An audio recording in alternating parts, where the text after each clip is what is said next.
Selamat pagi, investor pasar modal di Indonesia. Pagi ini saya ingin menyampaikan sedikit tentang investor asing. Di semua pasar modal di dunia itu selalu ada pembedaan antara investor lokal, domestik, dan investor asing. Mengapa penting untuk diketahui? Karena supaya diketahui berapa sebenarnya aliran dana masuk dari luar negeri, dari asing maksudnya. Sama misalnya di pasar modal Indonesia, ketika Anda menjadi investor dalam negeri, maka Anda kodenya lokal atau D, misalnya domestik.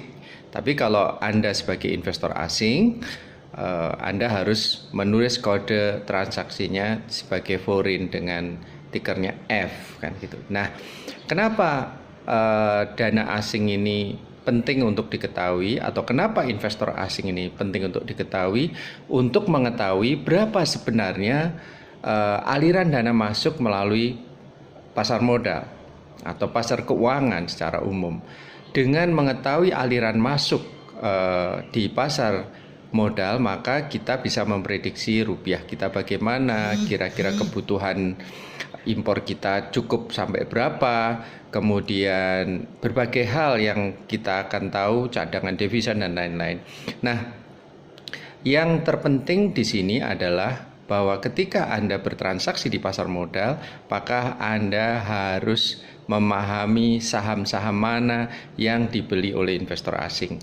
Di saham itu masih terbagi dua lagi, saham yang liquid, saham yang tidak liquid, saham yang masuk blue chip atau yang tidak blue chip. Ketika asing yang real masuk, biasanya mereka untuk masuk atau keluar dari pasar dengan mudah, maka mereka akan masuk di blue chip. Jadi ketika investor asing dengan tanda tiker F itu masuk di pasar dengan jumlah yang material, maka Anda juga bisa mengikuti strateginya, mengikuti mereka untuk melakukan pembelian. Ketika mereka melakukan penjualan yang masif di saham-saham yang blue chip, maka Anda juga bisa mengikuti cara strategi bertransaksi di pasar modal atau berinvestasi di pasar modal dengan ikut menjual saham yang bersangkutan. Jadi ada beberapa strategi untuk investasi di pasar modal, salah satunya menjadi follower asing. Apakah selalu betul? Enggak. Ya, karena dalam beberapa kasus kadang-kadang ketika asing menjual justru harga sahamnya naik, dan sebaliknya ketika asing membeli justru harga sahamnya turun. Nah, oleh karena itu sedapat mungkin Anda harus betul-betul memisahkan antara saham-saham mana yang kategorinya blue chip yang secara umum mudah dideteksi atau diindikasikan bahwa ini real asing. Atau kalau orang sini kadang-kadang itu bukan asing Pak Leo, itu asing yang jualan, jadi jualannya pura-pura. Tapi kita nggak bisa membuktikan. Tapi fakta memang kadang-kadang sering demikian.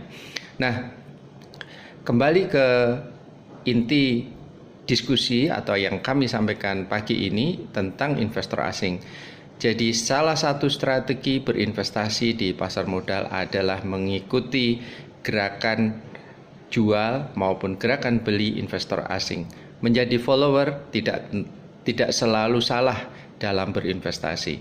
Jadi Anda tidak perlu pusing-pusing untuk menganalisis saham, FA-nya berapa, TA-nya bagaimana dan lain-lain.